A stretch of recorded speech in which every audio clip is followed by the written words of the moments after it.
Welcome to the Beyond Survival Mode for Quality of Life webinar. I am so happy that you're here. My name is Chelsea Espinoza. I am a Master Certified Professional Coach, and I'm here to help you as women improve your quality of life. So we're going to dive right in, and this is what we're going to expect. Is this you? I'm going to share a little bit about my story. And we're going to talk about survival mode and in the ways that it's unique to women. We're going to review what is survival mode exactly and what our brain does with survival mode and what survival mode looks like in ourselves. We're going to have an opportunity to identify that. And I will be providing some practices to step outside of survival mode, as well as some tools to set yourself up for success. So once again, welcome. And before we really get into this webinar, I want us to take a moment. I love doing this at the beginning of all of these webinars because we have stopped so many things. We put a pause on our day to be in this moment. And so I wanted to just take a few breaths. And if you feel comfortable, close your eyes or just take a look down wherever you're sitting or standing or whatever you're doing. I like to put my hands on my heart or a hand on my heart and just get in touch with my chest and take a few really deep inhales, hold it for a moment, and then exhale as long as you can. Just get everything out of you. So we're going to do that for 3 times.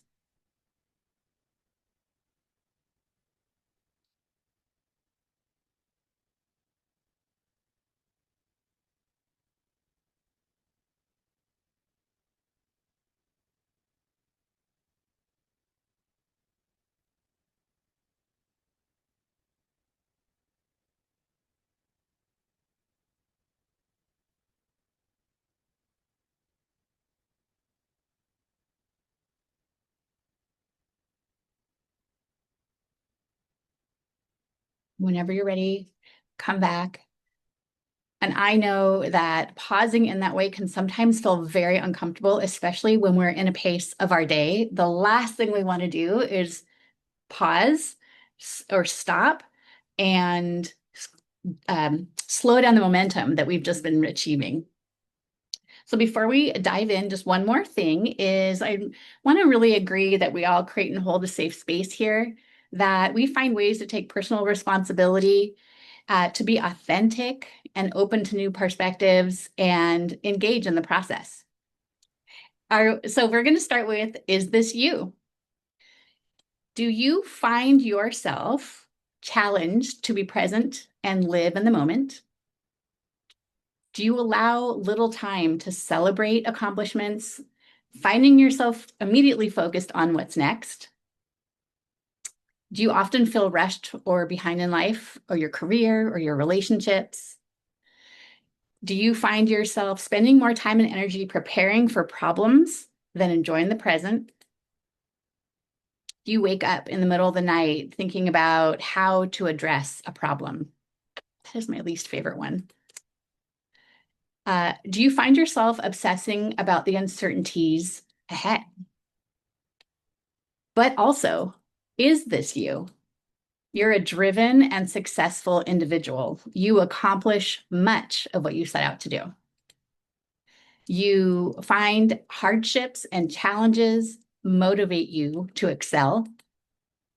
You often experience a level of anxiety. We also call that worry, uncertainty, or unease. And do you not have a yellow light and rest feels uncomfortable? We're going to talk about that yellow light in a little bit. And you want to experience life with more peace, acceptance, and ease, even in times of uncertainty. Well, if you identify with one or all of those, you are in the right webinar. And once again, welcome. So I'm going to share with you a little bit about my story because my story has really motivated to do the work that I'm doing now. And about 4 years ago, this is me. I was suffering from an illness that no one knew what was wrong with me. This is a photo that I took of myself as I was sending a message to a loved one, and I didn't have a voice. I was slowly getting sick, and I was canceling plans, finding that I couldn't function. And fast forward a couple weeks later, I found myself in the emergency room. And no one really plans to go to the emergency room. On the way there, I wasn't really certain that I would be alive on the other side of the car drive. I was very scared. I was being driven by my daughter, and I was really concerned that I was actually wasn't going to make it through the car ride. And I was concerned about what that would do to her. And I found myself bargaining, promising whatever it was to God and saying, I'm not done yet. Don't take me yet. I'm not done. There's so many things that I know that I've been called to do that I just haven't had a chance to do. So I was released from the ER that day, and everything was normal. The chest pressure that I was feeling, the hard time I was having breathing, everything tested normal. And I wasn't even diagnosed with a panic attack or anxiety. So it took me a while, and I endured so many tests. I went to so many doctors. At one point, I had 30 vials of blood drawn. I was going to infectious disease doctors, and everybody was saying, you're normal.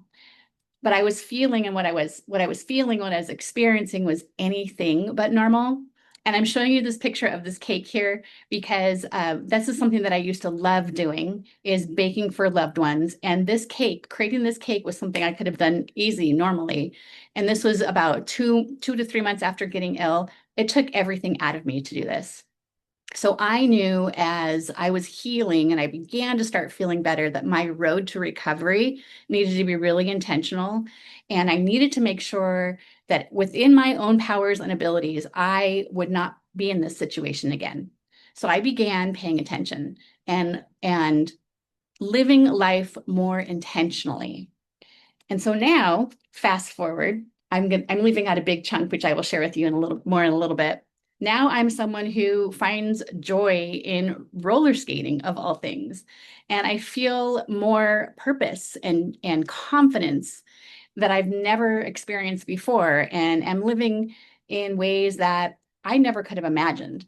And the first steps, though, that I realized in this journey was realizing that I did not have a yellow light. I only had a green light or a red light. And what my green light looked like was I was going, going, going. And the only way that I stopped was either at the end of the day or I had no more energy and I couldn't function anymore. And so there comes in my red light. I'm either binge watching something or I am sick. I got little sick a lot, head colds, little stomach bugs all the time, things that would literally make me stop. And it was always inconvenient. And so it wasn't until I became aware of this, that rest was really important, that I began to grow. And I remember really early in the stages, I would ask friends, what does it look like to rest to you? You mean you just watch TV? You mean you just read a book? What are you talking about? And so it took me a little bit. There was definitely a process here. And so that's why we're talking about this today. We're talking about survival mode, because one of the ways that we're going to be able to be in tune and identifying what's going on inside of us is by having and practicing this yellow light. And I'm just going to share this webinar. I have all kinds of information for us, but it's not a magic wand. I am not a magician, right? But I will bring you some awarenesses and tools from which to operate moving forward. And I really encourage us to remember that this is a process. So how is survival mode unique to women? It's not unique to women. It affects men and women, but there are specific ways in which we are affected by it. And one of the ways is because we very commonly provide multiple caregiving roles, whether it's career responsibilities or childcare or parental care, aging parents, household management, emotional support for family members. It's common for us to do more within multiple roles.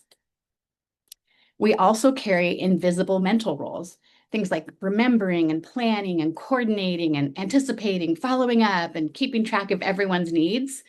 And this mental load doesn't look like work, but our brain really doesn't get to rest because it's constantly working.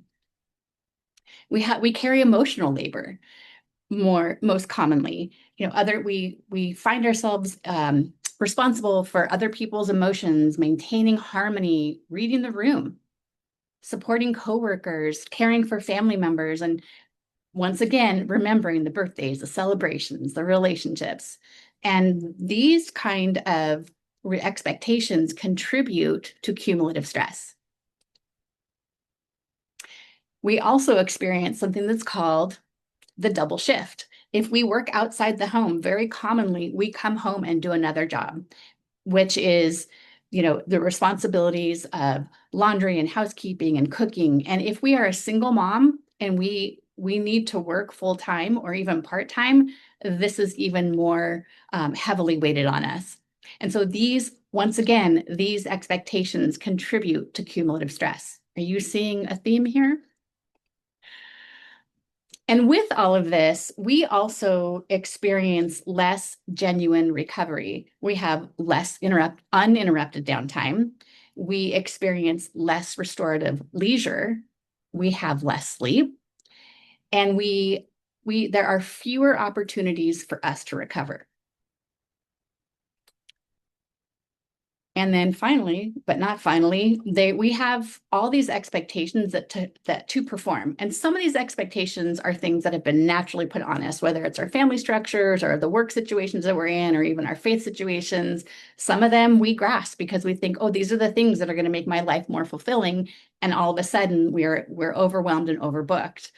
But if we identify with these expectations, a lot of the times we find ourselves wanting to be a successful employee, a strong leader, a present parent, a supportive partner, a reliable daughter, a good friend, a community volunteer, and financially responsible. Whew. So women are more likely to manage simultaneous responsibilities along with mental and emotional coordination. And these expectations contribute to cumulative stress. On top of all of this type of overconfidence provides false evidence that everything is fine because we look like we're achieving, and we are, and we look like we have everything pulled together, and we do. But we also experience a level of survival mode because the better we achieve within our many expectations and our responsibilities, the less likely we are to realize that we may be living in survival mode. And survival mode is intensified when times feel uncertain. But what is survival mode anyway? Before I answer this question, I want us to do a practice. I want us to take a moment and pause. We're going to practice yellow light here. I want us to take a moment and pause and think about the most recent time you have experienced, at this point, what you understand to be a survival mode moment or season. And you don't have to answer it, but I want you to just take a moment. I'm going to give us a second here. Think about that.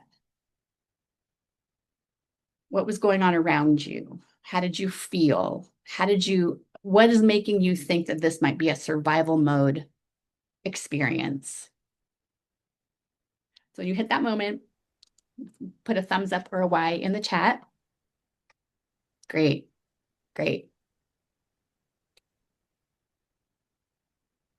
I see it, I see you. Okay, so keep that in mind as we're moving forward.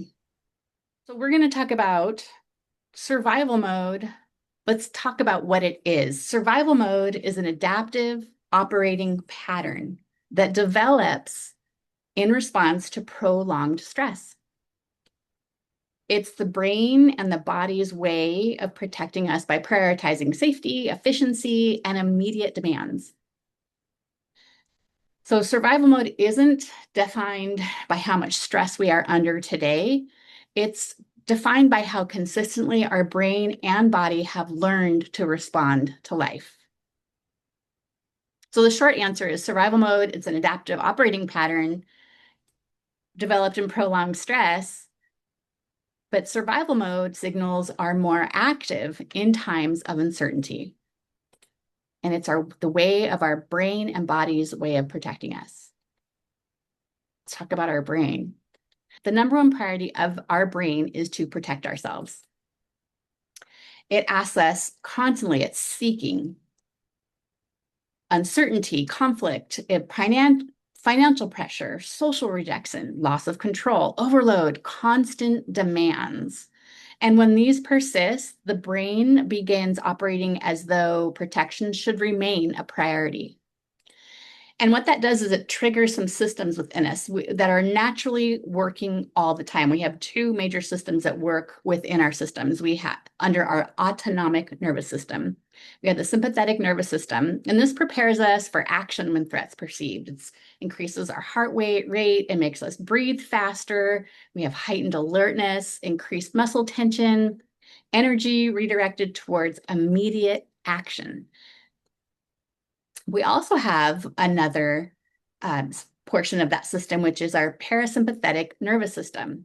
And this helps us recover when threat is past. It supports our digestion, our healing, our sleep, our creativity, connection, and our emotional regulation. But throw one more thing in there, we have cortisol, and healthy cortisol helps us wake up in the morning. It helps us to respond to challenges, helps us maintain our energy, regulate our blood sugar. It helps us reduce inflammation, all these things. But over time, I'm going to get to that over in a second. And then one more thing that I want to talk about here is dopamine. It's associated with our motivation, our anticipation, our learning, our goal-directed behavior. It answers the question, what's worth pursuing? And I always like to say that, cortisol is the thing that gets us out of bed, and dopamine is the thing that gets us up the mountain, right? And so they're meant to be ways that we operate on short-term notice. They're not ways of our brain to operate at length. Right. So what ends up happening when we are operating at too much cortisol is we experience more fatigue, we have poor sleep, we have difficulty concentrating, irritability, we have a reduced immune function, and we end up feeling on edge. And then dopamine, what it does is once we have achieved the task, we don't really find satisfaction out of that achievement. What we do is we find satisfaction at the going after the tasks. So our brain wants us to still keep finding that satisfaction by going after more tasks. And so all of this leads to what feels like and what we experience as survival mode. Because when our brain allocates these resources towards survival mode, we are living in protection, prediction, vigilance, efficiency, and threat detection. And we are putting fewer resources towards curiosity, creativity, presence, connection, joy, and long-term thinking. And it doesn't mean that we're not doing this. We're not able to be creative. It doesn't mean that we're not able to be present or connecting, but we aren't experiencing it enough to where there's a little bit more of a balance and we find satisfaction in it. So how do we identify survival mode in ourselves? So refer to what you had written in the chat and think back to that feeling. And are you able to identify the root of it? Just take a moment now. We're going to go ahead and think about what the root might be. And some of you have written, you might be in a season of survival mode. You felt anxious. And then some of you has also said you feel in a constant state of hurry and things need to get done, especially around the kiddos. And that's very real. When we are in times of uncertainty, it inflames our survival mode. It makes us want to figure all the things out, do all the things, consider all the things that we were just talking about in these previous slides. And we find ourselves living in uncertainty, right? Or considering uncertainty. But when we think about, right now, we're rationally thinking about all this, right? Our body's responding to it. So we're going to just talk to the head right now. When we think about life, life's always uncertain. The future's always unknown. Our economy has always fluctuated. Our relationships have always changed, and our health has always been vulnerable. Our opportunities have always come and gone, and our human experience has never had any guarantees. But there are certain seasons in our life when we are honed into this more often than we normally are. And so when we realize, or we take into account, that uncertainty isn't really the problem, it's our response to the uncertainty that is the problem, right? Because we were never promised an easy life. Damn it. I really wish we could have an easy life. And I really wish my easy life seasons lasted longer than my challenging life seasons. But this gives us an opportunity to just simply become aware of what's going on inside of us, right? And so as we increase our awareness, we understand our patterns, and we create new experiences and practices. We have the opportunity to create new experiences and practices. And then from that, this is where we expand our capacity. This is where and when we make different choices. And this is where we experience a greater quality of life. Our quality of life improves when we stop reacting automatically, begin responding intentionally. And my hope is that from this webinar, we can see that we will have a before and an after. And right now, we may be in the before. The unknown realities, the unknown of my circumstances are creating my current experience with them.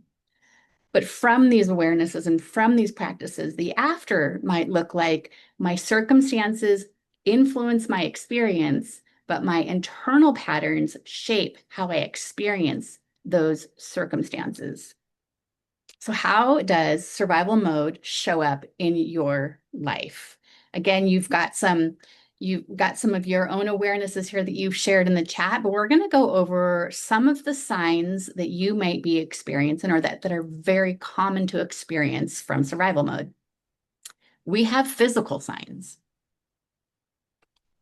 emotional signs, mental signs, and relational signs. All of these can be a symptom of what's going on. Sometimes we have all of them at the same time. That's when our survival mode is really inflamed, and sometimes we have one or two. So how do you experience survival mode? I'm going to give us another moment to put into play. And this is, I promised you that we would have 3 practices from this webinar that we can participate in moving forward. And so I'm actually giving you 4, but this is going to be officially number 1. And the first practice is getting in touch with how you experience survival mode. Okay, think about to that time you have. What do you typically think? What do you typically feel? We're going to start with those 2 things. Yes, and I see one of you has said, I overthink and feel anxious from overthinking. Now go just a little bit deeper. What literally do you think? And you don't have to write that in the chat, but it's so important to identify. And I'm going to give you an example. When I find myself in survival mode and I'm overthinking, my overthinking might look like, how do I do this? How do I figure this out? I have to figure this out. I have a deadline coming up. Oh my gosh. Okay, if I don't figure this out, what's going to happen? And my thoughts tend to go secular in my overthinking pattern. But if you are able to identify what you're overthinking, that's going to be very powerful and helpful moving forward. Or the thoughts that you're thinking, if you're able to identify the thoughts that you're thinking. Yeah. Thinking that you're losing control, so powerful. often that's how we feel, right? We think we're losing control. And then this is why I wanted us to identify the feeling, because then we feel like we're losing control. And what is that feeling? What does that feel like in your body? Typically, where do you feel it? Sometimes we'll feel it in our throat, our chest, our stomach, even our back. Yeah, headaches, tightness in your chest. Yeah. Okay, so one of the thoughts we have too is that I failed. And then from the depressed. So go a little bit deeper with the depressed. What does the depressed mean for you? Do you find yourself feeling like you want to give up, or like you have no motivation, or you're just tired? Like, what does that depression really look like for you? The beauty of this exercise is this is a wonderful starting point. If we can become aware of our thoughts and what we're thinking, then we are able to address the thoughts, because the thoughts happen very commonly before the feelings. It's from the thoughts we then pull up those feelings. I think I'm failing. Oh God. And then whatever that thing is. But sometimes the feelings happen, and then we have an opportunity to pay attention to them. And because we're not always aware of what we're thinking, but a lot of the times we're aware of what we're feeling. So it goes in a little bit of a progression. If we're not aware of what we're thinking, we can always pay attention to what we're feeling. And for those of us who have a really hard time getting connected with others, with both of them, again, it's just a practice. It's just a curiosity. So there's one more thing that happens when we go into survival mode. Thank you for participating in that, by the way. There is one more thing that happens when we get into survival mode, and we experience something that is called a scarcity mindset. From a lot of these feelings and thoughts, we don't realize how much we are feeling a scarcity. And some of these are we don't have enough time, money, energy, support, opportunity, or certainty. And this is true. We live in a place where there isn't a lot of time. Our schedules are always moving rapidly, and there isn't a lot of money. And sometimes there isn't a lot of opportunity. And sometimes these are true. If we're going back to the problem isn't the uncertainty, the problem is how we're dealing with the uncertainty. These more readily become challenges to overcome instead of panic mode or scarcity mindset. And our brain right now, under these survival mode, scarcity mindset, our brain is not able to focus on abundance or perceive abundance because we're so focused on the struggles. Does anybody relate to that scarcity mindset? And I find this to be interesting because we can be very professionally successful. We can have a successful relationship, and we will still, this scarcity mindset, the result of this is worry.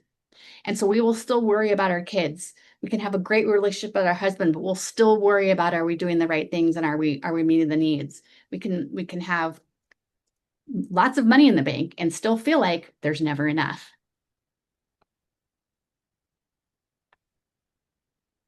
Yeah, and yeah, it's a great practice to get out of. Okay, we're going to do practice number 2. And this is something that I have been practicing for a while, and this definitely was a part of my healing journey. And I don't know if anybody has seen the movie Die Hard. I always like to refer to John McClane and how he was notorious for, taking his shoes off in the middle of whatever's going on, sitting on the top of the toilet and letting his toes feel the carpet. And so what I want to do now is I'm going to take us through this exercise where we are going to take a moment and we are going to take our deep breath and focus on what is it that you very simply hear. And when you identify what you hear, what is it that you see if your eyes are open? What is it that you taste, smell? What do you feel? And just stay in that moment and go through some of your senses. Don't judge them. Just acknowledge them and be aware of them.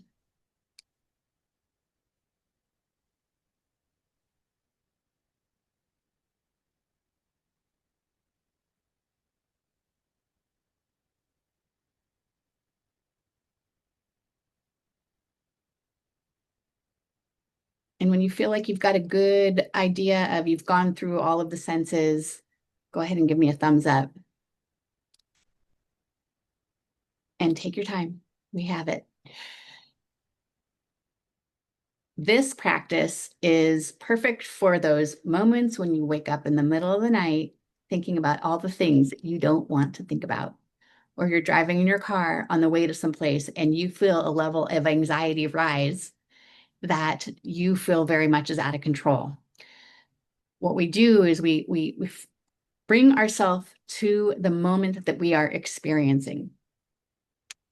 The more that we practice this, the more that we have the ability to stay in tune with our present life, the present joy we might be feeling or not feeling, the present smell that we might be enjoying or not enjoying. Sometimes we will hear birds outside chirping that we wouldn't normally hear. And in that moment, we have an opportunity to bring beauty into our circumstance.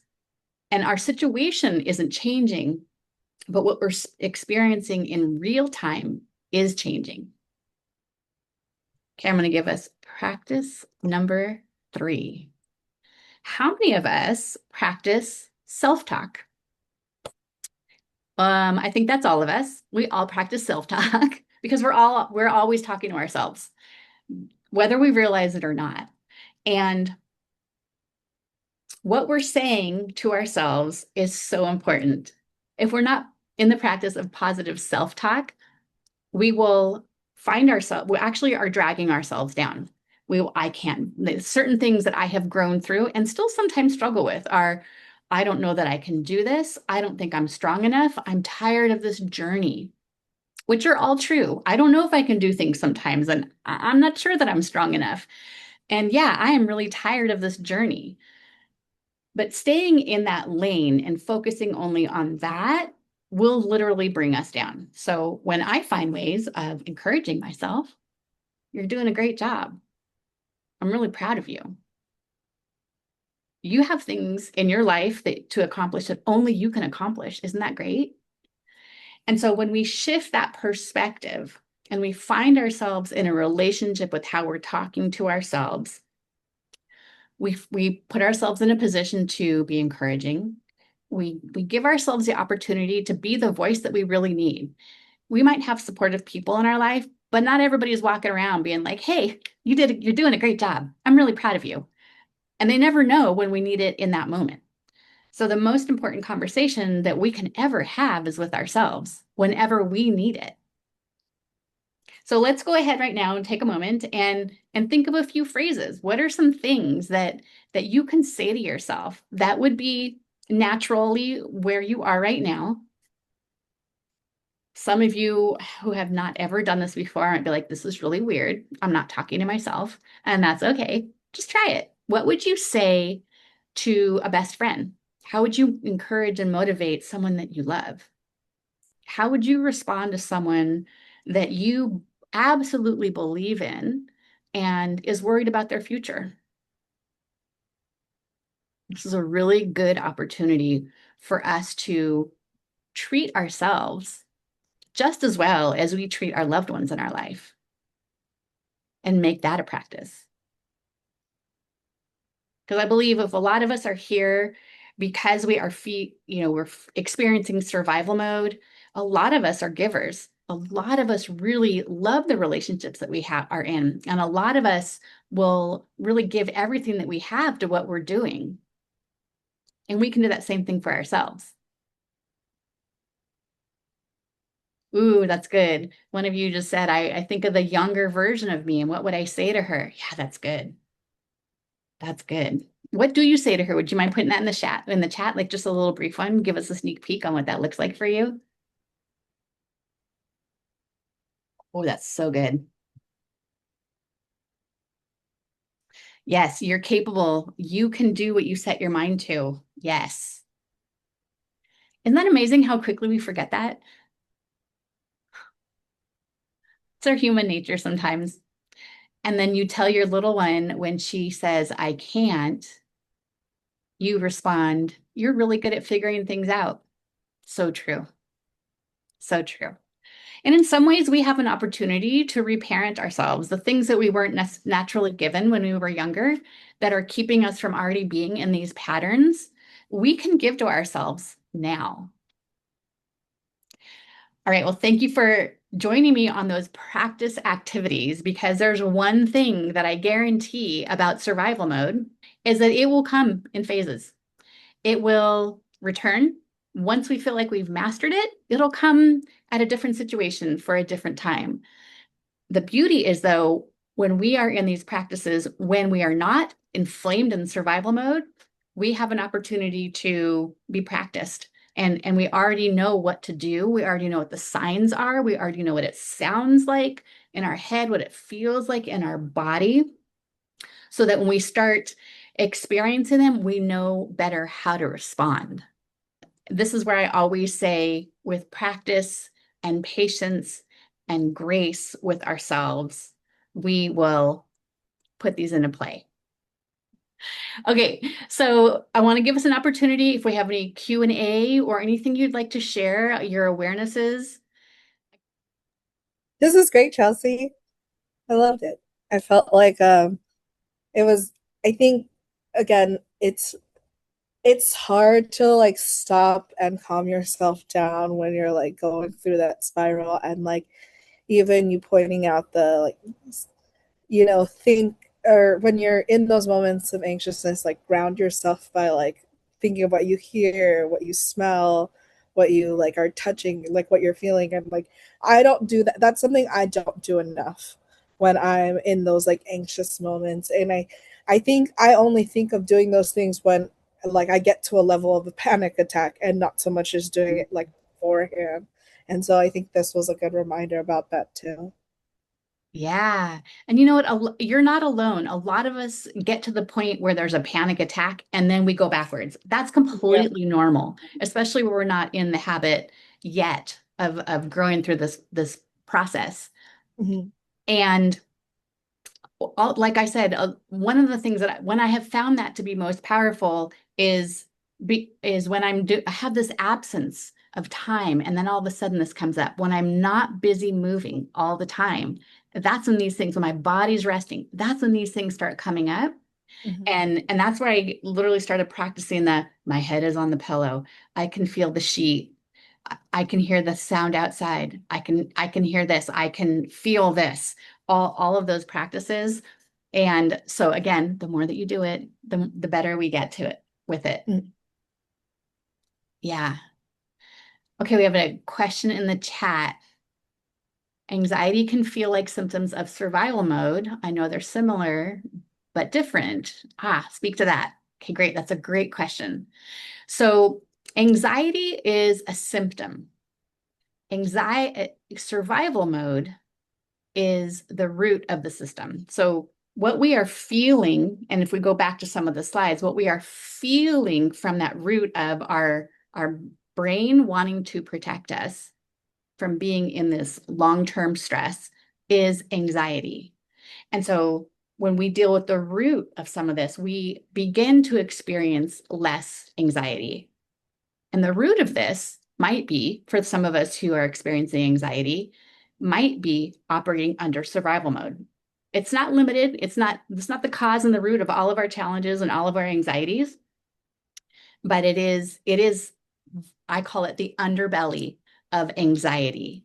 And if we identify with operating under this anxiety go mode all the time, again, we can also identify with what to put into practice. And it's so unfortunate that, you know, I'm grateful that we have medications and we have things that help us deal with some of our challenges like anxiety. But it's not forthcoming right away, and it's not really encouraged necessarily what the root of the problem is. And not only that, we don't have systems in place to help us deal with the root of it. When I was sick, I went to all these doctors, and I remember very clearly one day the only doctor that had ever asked me, how do I feel mentally?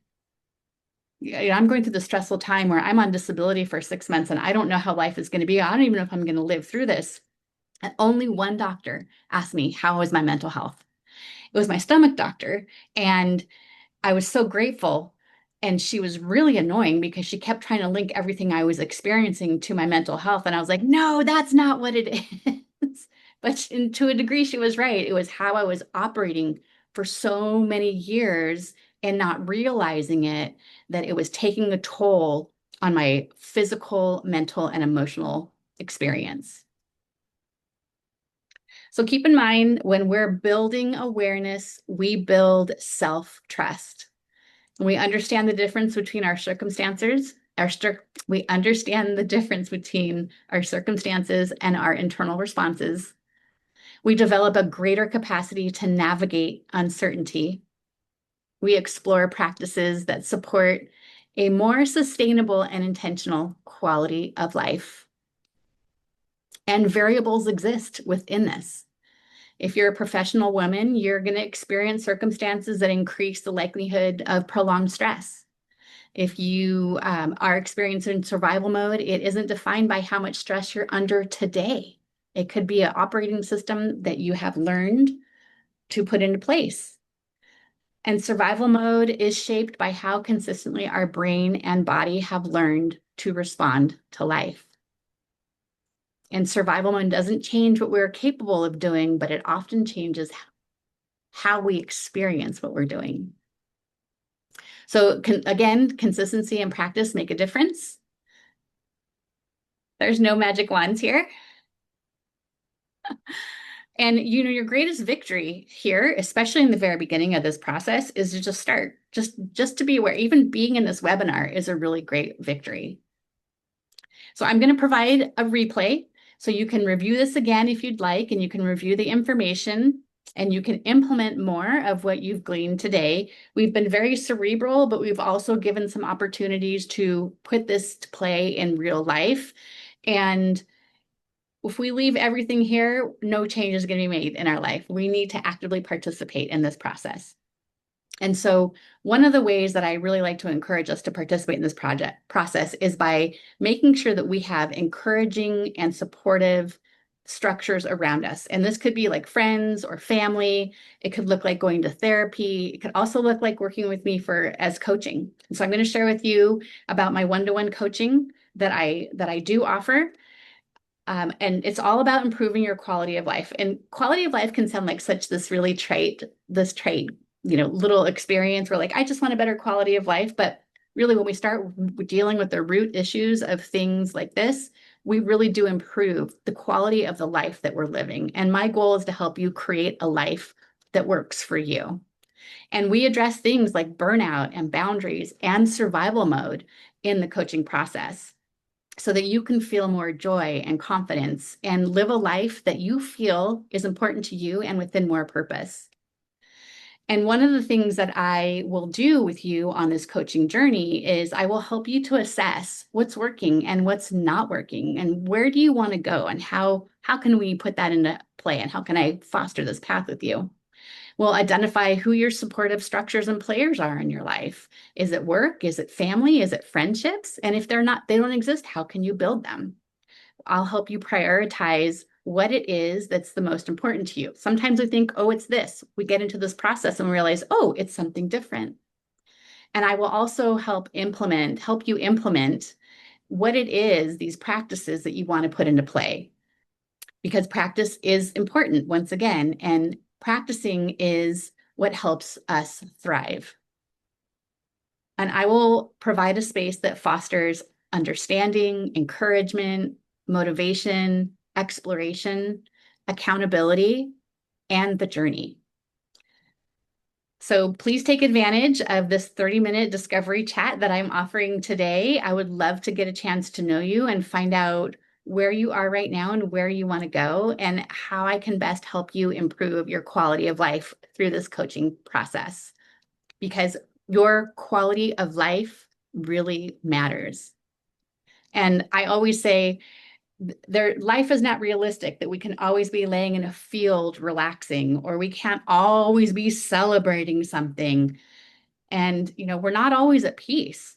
But if we can find ways to live that work for us and change the way that we are experiencing life internally, it will change the way we experience life externally. Thank you so much for being here with me today. I am excited that you are joining this journey, and I'm excited to hear how your quality of life improves and how survival mode is kicked out of your life. Take care.